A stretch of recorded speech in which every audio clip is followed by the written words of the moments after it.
Inna a'tainaka alkawthar. We've given you the greatest, the most abundant good. You know what shocks me and what hurts me and what makes me cry is the fact that today we can all read and write. Today we can all read and write. In this masjid, I'm sure, if not every single one of us can read and write. And a lot of us have been to schools. We've got qualifications, primary, secondary, depending on your age, and perhaps a degree, and perhaps even a postgraduate, and perhaps you're working and you go so much.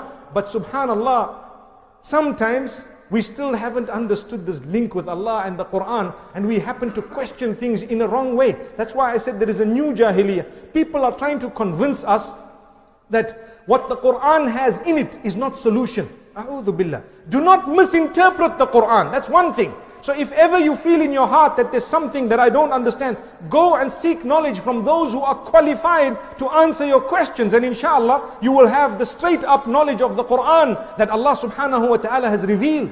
But at the same time, people become apologetic. The other day, someone was telling me, and I'm going to say this because it's in the Quran, that Islam oppresses women because at the time of the death of a man, for example, if he has daughters and sons, the sons get double that of the daughters, and that's very, very bad. I said, brother, utter your shahada again. Well, without a joke, utter your shahada again. The way if you were asking a question, it's a different thing. You are making a declaration. Wallahi, it's a serious matter. To come and say, look, I don't understand, why is this? That's still good enough. Wallahi, that's good enough. You say, I know I'm a Muslim, but I don't understand, why is it that women get less than men in inheritance? There is an answer to it. But if you come and say, that's very bad and I disagree with it and it's terrible, it means, you know what? You've already declared yourself an enemy of the Quran and you don't even know. And that is the same Quran that's going to take you to paradise. Allahu Akbar. The Quran, the hadith of the Prophet ﷺ says, Al-Quranu hujjatul laka aw alayk.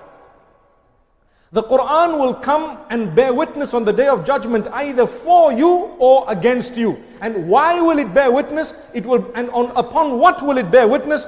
Not only whether you read it or not, but how you made an effort to apply it, your link with it, you had a relationship with it, what type of a relationship did you have with it, you knew the verses, did you adopt them, you knew of the mercy of Allah, did you ask for it, did you try to gain it, you knew of the wrath of Allah, did you stay away from it, did you try your best to protect yourself from it, and so on. All this is part and parcel of the Quran. And that's why the hadith, the Prophet ﷺ says, إِنَّ اللَّهَ لَيَرْفَعُ بِهَذَا الْكِتَابِ أَقْوَامًا وَيَضَعُ بِهِ آخَرِينَ. Allah elevates certain people through the Quran, and through the same Quran, He drops other people. Allahu Akbar. It's quite a clear-cut meaning hadith of Rasulullah ﷺ, where it depends upon your link with the Quran. May Allah forgive us and may He make us from amongst those whom the Quran bears witness for.